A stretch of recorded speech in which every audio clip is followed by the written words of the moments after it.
Kapatid, welcome back po sa Coach Haji Vlog. Thank you po sa inaabot ng programang ito. Magkakaroon lang tayo ng reaction regarding do sa kick-off rally ng, di ba, Bagong Pilipinas nala BBM, yung kanyang mga kandidato. Magbigay lang tayo ng reaction doon at opinion regarding do sa mga sinabi niya. Kasi nagtalumpati siya doon di ba? Magre-reaction lang tayo at bibigyan lang natin ng kaunting opinion doon regarding those kung anong narinig natin at anong mga sinabi niya, di ba? Ayan, yan lang naman ang ating bibigyan ng opinion at reaction. Okay? Maliwanag naman yung mga sinabi niya doon, di ba? Doon sa kanyang talumpati, sa kanyang sa Ilocos yun, nangyari, di ba? Yung kick-off rally nila ng kanilang mga kandidato, di ba? Na base doon sa narinig natin, alam ko naman, napanood nyo na to mga to, di ba? Napanood nyo naman yung ganitong kaganapan na talagang umatake siya ng todo, di ba? Inatake niya yung mga kalaban. Dangan nga lang, bigyan natin ng kaunting doon. Yung base sa sinabi niya, di ba? Pinabili lang nga daw ng suka, nabigyan na ng certificate na para maging kandidato. Sobrang yabang naman, di ba? 'Di ba? Masyado namang di ba? Masyado namang kumbaga ipinagyayabang tanong po Bonget o BBM. Tanong po. 'Di ba? Second year college dropout ka rin lang naman. Pare-pares lang naman, 'di ba? Kumbaga, kung titingnan mo mabuti, baka mas matataas pa nga yung credential, yung mga na tumatakbo sa kasalukuyan, 'di ba? Mga abogado karamihan doon, 'di ba? Karamihan sila kanila abogado. PMP chief dati, 'di ba? Wag tayong masyado tayong ibig sabihin dumudungis o tumutukoy sa isang parte na tingnan mo muna yung sarili mo rin, 'di ba? Di ba second year ka lang naman, 'di ba? Base do sa ating mga nalaman, 'di ba? Kasi natin na alam naman ng sambayan ng Pilipino 'yan Pinabili lang na ng suka, nabigyan na ng certificate para magkumandidato. Sobrang yabang, di ba? Sobrang yabang. Saan naman, oo nga sige, sa London ka nag-aral, pero hanggang saang antas ba inaabot mo rin, di ba? Di ba? Kung makapanglait ka, di ba? Tingnan mo muna yung sarili mo. Tapos ito pa, base sa sinabi niya, di ba? Walang dungis ng dugo ang lahat ng kanyang mga kandidato. Walang dungis ng dugo. Tingnan mo muna yung sarili mo. Tanong mo sa tatay mo. Walang dungis ng dugo? Sino ba ang mas matinding dumanak ng dugo sa nakaraan o sa ating kasaysayan, di ba? Di ba? Mahirap Turo ka ng turo. Dapat yung gano'n. Kasi yung turo mo isang ganyan, yung apat nun o tatlo doon, nakaturo sa'yo. Di ba? Siguro naman, kita mo naman, nung panahon ng tatay mo, di ba? Dumanak ng dugo, maraming nawala, di ba? Tapos sasabihin mo na ganyan. Kaya yung mga bagay na sinabi mo, alam mo, yung mga bagay na sinabi mo, tumutugma sa sarili mo, di ba? Tumatama, bumabalik, nagpa-bounce sa sarili mo, di ba? Yun, maging tayo, maging real talk lang tayo, di ba? Walang dungis ng dugo. Sus! Hindi naman tayo pinanganak nung kailan lang. Sino man mas maraming dumanak ng dugo? Ba? Tanong mo sa tatay mo, bagamat wala na ang tatay mo, pero alam ko na alam mo. Diba? Kasaysayan na yan Diba? Pangatlo. Kasi diba, yung bumili lang ng suka, yung una nating tinalakay doon. Tapos pangalawa, yung walang dungis ng dugo o kamay na doon na maraming, diba? Pangatlo, yung korupsyon. Diba? Yung sako-sako, di ba? Na kinulumbat nung panahon ng pandemya, di ba? Di ba? Sinabi niya yan, di ba? Na halos, di ba? Sako-sako daw, di ba? Tingnan mo muna. Kaya nga sabi ko sa iyo, tingnan mo muna yung sarili mo. Sino ba yung mga health-gotten wealth ngayon, di ba? Tanungin mo pamilya mo, di ba? Sus, wag ka nang lumayo. Yung dyan lang yung pinasasauli sa inyong mansion dyan, sa parting norte na yan, di ba? Pinapasauli ng pamilya sa inyo na desisyon na yan. Ano yan? Di ba corruption yan? Di ba? Kaya mahirap yung mahirap yung nanduduro o nantuturo ka ng ibang tao, pero sarili mo, kitang-kita naman, di ba?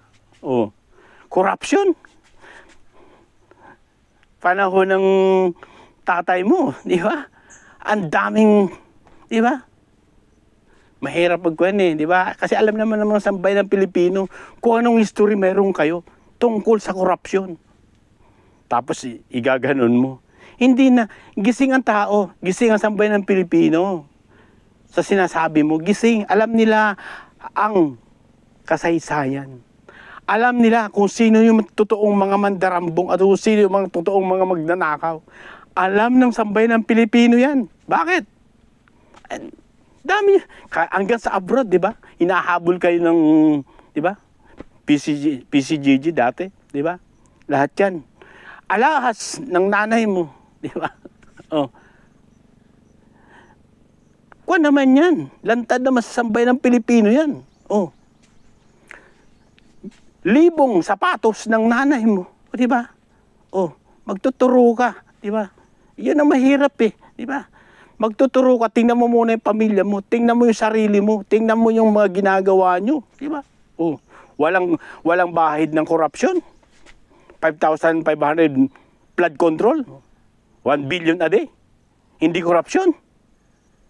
Di ba? Oh, yung 2025 budget, hindi korupsyon yan. Yung insertion nyo dyan, na bagamat hindi pa dinidinig pa sa Supreme, nagpumasa pa lang sila ng petition, pero maliwanag na talagang may mga insertion at may mga blanco base doon sa mga inilabas nila, di ba? Pero nasa korte yan, di ba? Oh, iyon, masasabi mo ba yun? Di ba? Yung paglilipat nyo ng PhilHealth, hindi corruption yan, na inilagay nyo sa program, di ba? Hindi ba? Nasaan yan? Yung pagbenta nyo ng ginto, 25 ton, nasaan? Maharlika fan? Diyos mio. Diba? Ang liwa-liwanag, wag nyo, ang mga tao, ang sambayan ng Pilipinas, hindi nyo na pumalilin lang. Diba? Inililihis mo ang isang parte na kasaysayan na. Ang kasaysayan, hindi mo pwedeng mapagtakpan. Bagamat may mga bago ngayon, mga kabataan, hindi nila alam yan. Pero ang kasaysayan, nandyan lagi yan. Yan ang tandaan mo. Kaya huwag tayo magmalinis. Di ba? Nakala mo napakalinis, kristal na kristal ang pamumuhay. Pero tingnan mo naman, sino ba yung mga inahabol ng mga ari-arian? Di ba kayo? Oh, yung pinasasauli sa inyo na masyon dyan sa may Ilocos. O, hindi ba korupsyon yan? Hindi nyo ba kinuha yan? Di ba? Yan ang mahirap dyan. Yung turo ka ng turo, ganyan. Yung 4 o 5, 4 na daliri, tumuturo sa'yo. O, sabi mo, di ba? Hindi ka papasok sa isang political na para maduming politika na sasabihan mo ng mga hindi maganda. Interview mo yan eh. O, di ba? O. Ang mahirap kasi dyan, siguro, dahil sa mga ganyang sitwasyon, idinadivert nyo, nakala mo naman, hindi alam ng mga sambayan ng Pilipino. Alam ng sambayan ng Pilipino ang mga history nyo. Ako to, ngayon, naintindihan at naunawaan ko na noon, di ba? Bagamat tumayo tayo sa parte ng EDSA ONU, di ba? Pero, nakita ko na yung gawain ng tatay, hindi naman gagawin ng anak. Di ba? Ang kasalanan ng tatay, hindi pwedeng maging kasalanan ng anak. Pero nagkamali ako eh, di ba? Di ba? Nagkamali ako, kaya nga ako nag-withdrawal of support sa iyo. Bakit? Nakita ko kung gaano rampant ang korupsyon sa ating lipunan. Marami na nagsabi niyan. Sobrang napakatindi ng korupsyon sa panahon ng panunungkulan mo. Tapos sasabihin mo sa korupsyon. Sako-sako na ginawa ng nakarang administrasyon na kung tutuusin di ba? Nung panahon na nangangailangan ka, hindi sa pagkukuhan ha, hindi sa wala pa man, nung panahon na kailangan mo sila, halos magluhod-luhod ka para lang makuha mo sila, at lahat ng sinasabi mo puro positibo tungkol sa pandemya, kung paano inaksyonan ng Duterte administration. Ang dami nung sinabi niyan tungkol dyan na halos positibo. Pero ngayon, di ba? Yun. Hindi tayo sa ibinabalik natin sa isang parte, pero ipinapaunawa natin sa kanya. Oh, di ba? Bukod tangi lang, ang Digong Duterte ang nagpalibing sa tatay mo. Oh. Ang daming dumaan ng presidente. Nagawa ba yan? Hindi. Doon mo pinakikita yung wala kang utang na loob. Doon mo pinakikita sa sambayan ng Pilipino na ganyan katindi. Diba? Ganyan katindi. Diba? Oh, ganyan katindi ang pamilyang Marcos. Diba? Lahat gagawin para lang para lang manatili. Kaya sabi ko nga, bagamat nagkamali ako sa isang parte na ang katuwiran ay ang kasalanan ng tatay hindi naman pwedeng ibigay sa anak. Doon ako pumosisyon di ba? Dahil nakita natin yung pagiging sa unity team nila Pero di ba, nagkamali tayo, di ba? Yung lahat ng mga, di ba? Tumulong sa iyo. Lahat ng naniwala sa iyo, pinag-iiwanan mo. Mr. Kibuloy, Pastor Kibuloy, ni 1.5, binigyan ka ng platform sa Inseminary. Yan. Nasaan, di ba? Na halos yung kaso niya dismiss, pero binuhay niyo, di ba? Ng DOJ, base doon sa sinabi. Kasi matagal nang nakakuha niyan na-stuck, kumbaga. Dahil sa ganyang sitwasyon, ayun. Nasaan ang pagiging, di ba? Iba yung tabas ng kwan mo Iba yung tabas ng utak mo at tabas ng dila mo. Di ba? Kung sino pa yung mga dapat questionin, yung pa ang yayabang. Sobrang yabang mo. Di ba?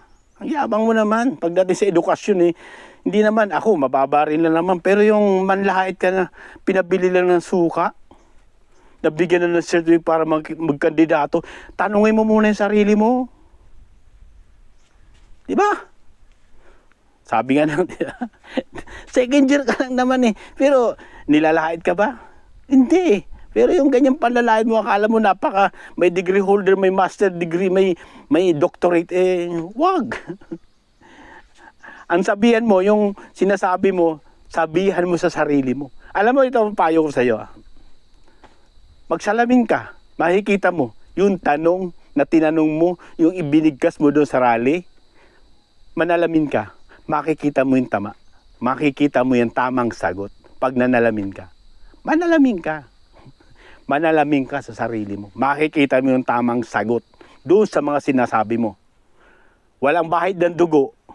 Diba? Korupsyon. Maniwala ka. Pag nanalamin ka, makikita mo yun. Makikita at makikita mo kung anong klase yung mga sinabi mo doon, tatama at tatama yan sa sarili mo. Sobrang yabang. Yan sinasabi ko mga kapatid. Kung sino pa yung mga dapat kinu-question, kung sino pa yung mga dapat magpapaliwanag, kung sino pa yung mga ginagawang mga paglili o paggagawa ng mga hindi maganda sa ating lipunan, yung pa ang mayayabang. Bakit? Kinukuha niya kinukondisyon niya sa tao, yung parte na yun. Pero nagkamali ka. Bakit? History na po yan. Alam ng sambayan ng Pilipino kung anong klaseng pamilya ang Marcos. Binigyan ka lang ng pagkakataon para lang, ito sasabihin ko sa iyo binigyan ka lang ng pagkakataon para maituwid mo lang yung mga mali doon na nangyari sa pamilya mo nung kasaysayan. Pero anong ginawa mo? Imbis na ituwid mo, mas malala pa yung ginawa mo. Diba? Kaya anong gagawin ng sambayan ng Pilipino? Kundi ang mag-withdraw ng suporta sa iyo. Di ba? Ganun lang. Binigyan ka na ng pagkakataon. Kaya masasabi natin, di ba? Kaya, di ba mga kapatid, history na yan. Yung tatay ni Tamba, si Kokoy Romualdez, kapatid ng Imelda Marcos. Yan din yung naging issue sa pakikialam sa pagpapatakbo ng gobyerno sa panahon ng Marcos Senior. Tandaan nyo mga kapatid sa senior yun. Tatay ni Tambaloslos. Pero ngayon, tingnan mo, Sino na naman? Yung anak ni Kokoy at yung anak nung Marcos Sr. na si Junior, yun na naman. Di ba? Naawa ako mga kapatid. Ito, bilang pagkuhan din naman sa kanila. Lalong higit dito kay BBM. Naawa ako sa kanya sobra. Naawa ako sa kanya sobra.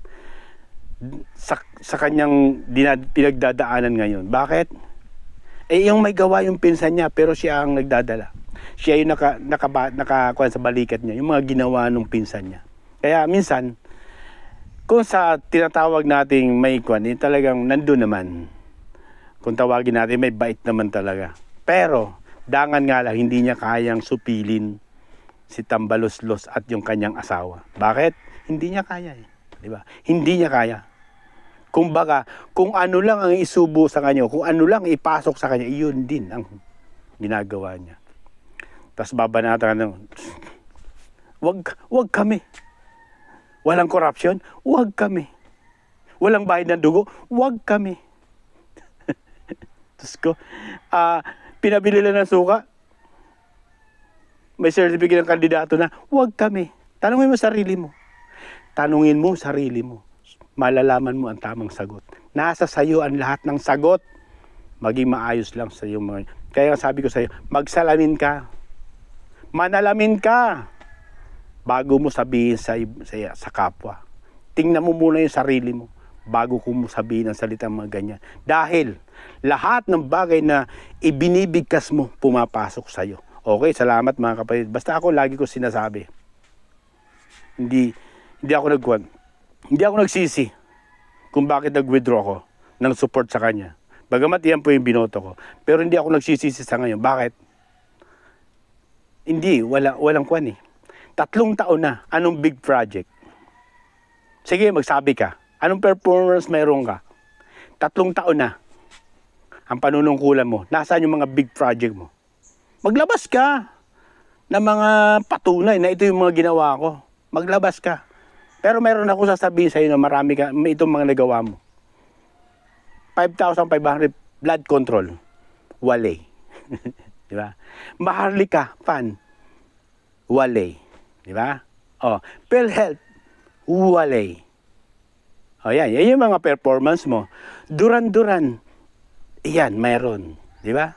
Oh, pagbibinta ng ginto, 25 tons. Ayan, mayroon kang performance diyan. Yan, di ba? Laging may concert, may mga pailaw sa palasyo. Yan. Milyon na ginagastos nyo yan, lagi-lagi. Bakit? Oh, iyan yung pagwawaldas nyo. Iyan ang mga sinasabi mo.